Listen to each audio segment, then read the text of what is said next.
Hey guys, in this video I'm going to show you how you can enable or disable loudness equalization on your Windows 11 operating system. So let's get started and let's see how we can do it. So there are few methods using which you can enable loudness equalization. So to start with, you just need to click on the search icon here and then search for control panel, and when control panel result appears, just click on the control panel option. Once the control panel window opens, you need to select view by large icons here, and then you need to select your speaker. So in my case, my speaker is this one. Generally you will see green tick in front of this speaker icon. Just select this and then click on properties, and then click on enhancement tab here. And when you see here under disable all enhancement options, you can see loudness equalization.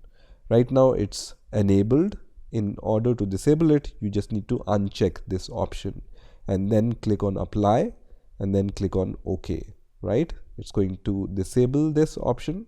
If you want to enable it, once again click on the properties, enhancement, and then click on the loudness equalization checkbox, and then it's going to enable this option. Then click on apply and then click on OK.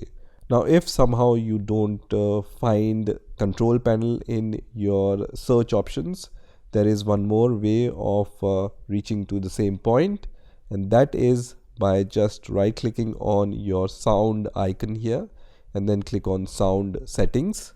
And once this sound setting window opens, just select the speaker option here. So just select the speaker option and then just scroll down where it says enhance audio, right?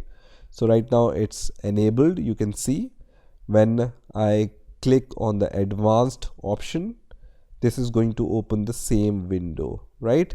And when I uncheck this and then click on apply and then click on OK, it's going to be disabled again, right? This is how also you can just enable or disable the loudness equalization on your Windows 11 operating system. So I hope you've enjoyed this video, and I will see you in the next video.